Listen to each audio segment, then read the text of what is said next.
The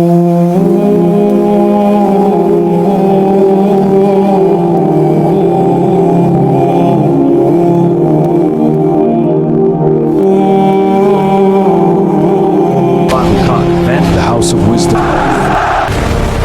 We attack from the east.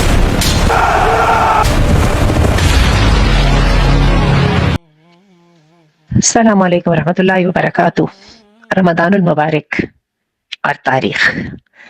हमने एक सिलसिला शुरू किया है कि रमज़ानुल मुबारक के मुक़द्दस अय्याम को हम ढूंढने की कोशिश कर रहे हैं कि तारीख के पर्दों में और सफ़हात में जो उस दिन का रमज़ान था वो कैसा था। तो आज हमने बात करनी है 658 हिजरी के रमज़ान की, और मार्का था आइन जालूत जनाब। और ये मार्का आपको पता है कहाँ पे लड़ा गया? फ़लस्तीन में। तो चलिए आइए जरा देखते हैं कि हुआ क्या। रमज़ानुल मुबारक में मुसलमानों को मंगोलों के खिलाफ तारीख फतह मिली थी इस जगह पर। 658 हिजरी है और सितंबर का महीना है 1260 ईस्वी का, और इस्लामी तारीख का असीम तरीन मारिका लड़ा गया। मंगोलों को तो सब समझते थे कि ये खुदा की लानत है और उनका कोई सामना नहीं हो सकता। बगदाद को रोल के आ गए, लाखों जिन्होंने तबाह कर दिए। आज फिलिस्तीन के मुसर जमीन के ऊपर ममलूक फौज के सामने खड़ी थी, और फिर क्या हुआ? शिकस्त हो गई। मंगोलों ने बगदाद को जला दिया, लाखों मुसलमानों को शहीद किया, इल्म और हिकमत के सारे कुतुब खानों को तबाह कर दिया और बैतुल मक़दस तक पहुंच गए। और लगता था मुसलमानों को कोई उम्मीद बाकी नहीं रही। कहते हैं इनकी दहशत इतनी थी कि एक जो है मंगोल औरत थी, उसने किसी मुसलमान से कहा कि तुम जरा ये खड़े हो, अपने घर से तलवार लेके आती हूँ। वो पूरा दिल लगा के आई और वो वहीं पे खड़ा कांपता रहा और हिला नहीं अपनी जगह से। बहरहाल चलिए, मिस्र में जब देखा, बगदाद की तबाही को देखा, तो मिस्र में उस वक्त ममलूक सुल्तान सैफुद्दीन क़त्तूस थे, और उनको ये नजर आया कि इसको रोका न गया तो पूरी उम्मत तबाह हो जाएगी। उन्होंने रमजान के महीने में तमाम मुसलमानों को मुत्तहिद होने की दावत दी। क़त्तूस ने अपने सिपा सालारों से कहा कि या अल्लाह, मैं अपनी जान मुसलमानों के लिए कुर्बान करता हूँ। आज रमजान है और हम रोजे से हैं, लेकिन हम दुश्मन से लड़ेंगे। We fast, but our will is strong, ready for battle.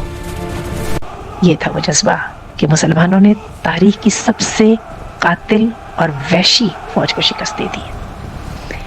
चलिए देखते हैं कि उनकी सुल्तान क़त्तूस की चाल क्या थी।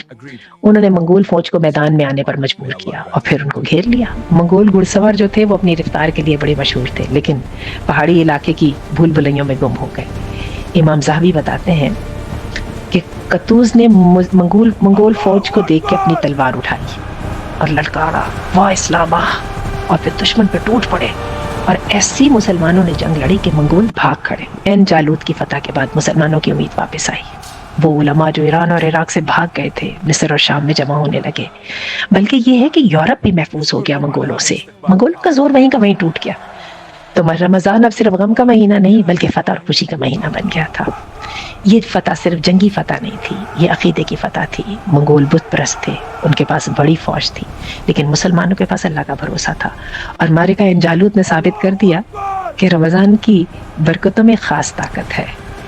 यही वजह है कि आज जब हम फ़लस्तीन की सरजमीन पर दुश्मनों के मसालिम देखते हैं और लगता है कि कुछ नहीं हो सकता, तो वक्त है कि इन जालूत का मारिका याद करें। वहाँ पे मुसलमान कम थे, दुश्मन बड़ा था, मुसलमानों के दिल पारा पारा थे। लेकिन आप देखिए, आज फ़लस्तीन के बच्चे रोजे रखते हैं, बॉम्बिंग के बावजूद खड़े हैं। Fasting is hard, but we stand strong, like our ancestors at Ain Jalut. We will not break. We are strong. अपनी सरजमीन पर इनका एन जालूत भी आने वाला है। अल्लाह ताला मस्जिद अक्सा को आज़ाद करे।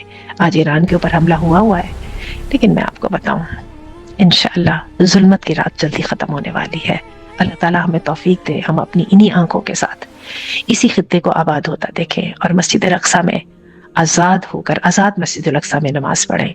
आपको पता है कि आजकल मस्जिद अक्सा में जो है तरावी की नमाज की इजाज़त नहीं है। दिल टूटता है, लेकिन कोई बात नहीं, ये भी जिहाद का हिस्सा है।